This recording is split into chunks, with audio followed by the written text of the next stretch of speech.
ఆంధ్రప్రదేశ్లో ఉగాది సందర్భంగా భారీ స్థాయిలో గృహప్రవేశ కార్యక్రమం నిర్వహించనున్నట్లు ముఖ్యమంత్రి ఎన్ చంద్రబాబు నాయుడు తెలిపారు. రాష్ట్ర వ్యాప్తంగా సుమారు 2,05,000 మంది లబ్ధిదారులకు ఒకే రోజు సామూహిక నూతన గృహ ప్రవేశ కార్యక్రమం నిర్వహించేందుకు ప్రభుత్వం ఏర్పాట్లు చేస్తోంది.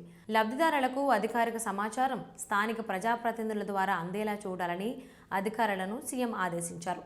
ఇక రాష్ట్రంలో ఇసుక సరఫరా విషయంపై కూడా సీఎం కీలక సూచనలు చేశారు.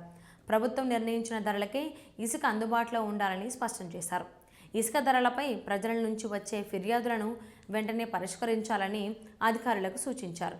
ఇటీవల ఢిల్లీలో జరిగిన ఏఐ ఇంపాక్ట్ ఇండియా సమ్మిట్లో కుదిరిన ఒప్పందాలను త్వరలో అమలు చేయాలని సీఎం అధికారులకు దిశానిర్దేశం చేశారు. రాష్ట్రంలో ఆర్టిఫిషియల్ ఇంటెలిజెన్స్ అభివృద్ధికి ప్రత్యేక చర్యలు తీసుకోవాలని ఆదేశించారు. ఏఐ లివింగ్ ల్యాబ్స్ ఏర్పాటు చేసి వచ్చే విద్యా సంవత్సరం నుంచి సంబంధిత కోర్సులు ప్రారంభించేలా చర్యలు తీసుకోవాలని సూచించారు. అలాగే వ్యవసాయం, విద్య, వైద్య రంగాల్లో కూడా ఏఐ సేవలను అందుబాటులోకి తీసుకురావాలని సీఎం పేర్కొన్నారు. రైతులకు సలహాలు ఇచ్చే ఏఐ అగ్రోనమిస్ట్, విద్యార్థులకు బోధనలో సహాయపడే ఏఐ ట్యూటర్, ప్రాథమిక వైద్య సూచనలను అందించే ఏఐ డాక్టర్ సేవలను అభివృద్ధి చేయాలని తెలిపారు. నేర నియంత్రణ కోసం రాష్ట్ర వ్యాప్తంగా సీసీటీవీ నెట్వర్క్ను బలోపేతం చేయాలని సీఎం సూచించారు.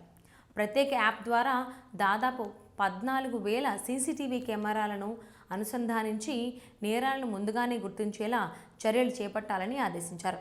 అదే సమయంలో కర్నూలు జిల్లాలోని ఒరువాకల్లో ఏర్పాటు చేస్తున్న డ్రోన్ సిటీని త్వరగా అందుబాటులోకి తీసుకురావాలని సూచించారు. అక్కడ డ్రోన్ ఫ్లయింగ్ ట్రాక్తో పాటు రిమోట్ పైలట్ ట్రైనింగ్ సెంటర్ ఏర్పాటు చేసి శిక్షణ ఇవ్వాలని తెలిపారు. ప్రజలకు ప్రభుత్వ సేవలు సులభంగా అందేలా వాట్సాప్ గవర్నెన్స్ వినియోగాన్ని మరింత విస్తరించాలని కూడా సీఎం సూచించారు.